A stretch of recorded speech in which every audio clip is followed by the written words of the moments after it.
Quebec's National Assembly passed a motion today asking for the resignation of Air Canada CEO Michael Rousseau. MNAs are also calling on any future head of the airline to have sufficient command of the French language. Rousseau is facing intense backlash for his video message of condolence he released after the crash.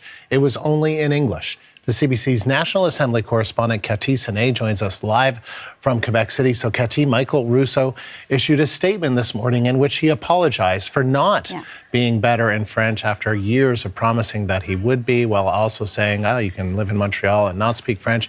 But tell me about what happened in the National Assembly. Well, it didn't work out. It didn't cut with politicians at the National Assembly. They don't believe that Michael Rousseau was serious enough in his commitment to learn the language, as he wasn't even being able to read out a few sentences in his condolences video, and this for the pilot's loved one who was from Quebec who died in this tragedy at LaGuardia, and also for customers, Francophone customers across the country. They see Rousseau's statement as meaningless. And MNAs want Air Canada's board of directors to get involved, especially its two Francophone members. They also want Prime Minister Mark Carney not only to wait for Rousseau's participation in the Standing Committee on Official Languages, but actually to ask for his resignation. It was important, Andrew, today for MNAs at the National Assembly to send a strong message. Rousseau had 5 years to improve his French skills. So take a listen to the French language minister, Jean-François Roberge, followed by the opposition parties. I am a Francophone, of course. I'm the Minister of French Language.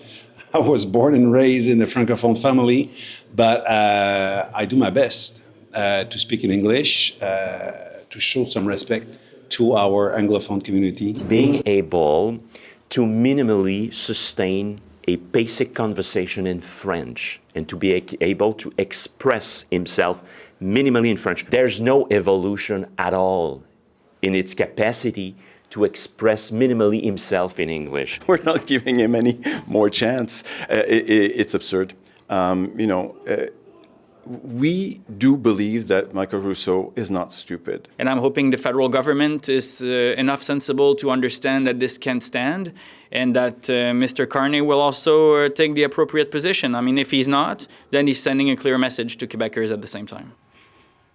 And Cathy, this is not the first time that Michael Rousseau had to explain himself for his lack of knowledge of French. I hear hundreds and maybe dozens or hundreds of hours where he had French lessons. He made a promise to the Quebecers that he would learn to speak the language. So that started in 2021, in November, several months after he was appointed as Air Canada's CEO. In a 26-minute speech in Montreal, he only spoke in French for about 20 seconds, and then he was asked about how he managed to not learn the language, French, in living in Montreal for several years, and he had to explain himself in English. So Quebec Employment Minister Pascal Derry worked for him at the time in 2021. Here's what he had to say today, Andrew. I think he had many years to learn French. He did not learn French. I think today the question is not asking ourselves if he will learn French or not. I think he just doesn't want to learn French. That's it. So that's pretty clear. Meanwhile, Canada's Official Languages Commissioner has received about 1,565 complaints about Rousseau's statement and counting. Thank you, Cathy. The CBC's National Assembly correspondent Cathy Senet in Quebec City.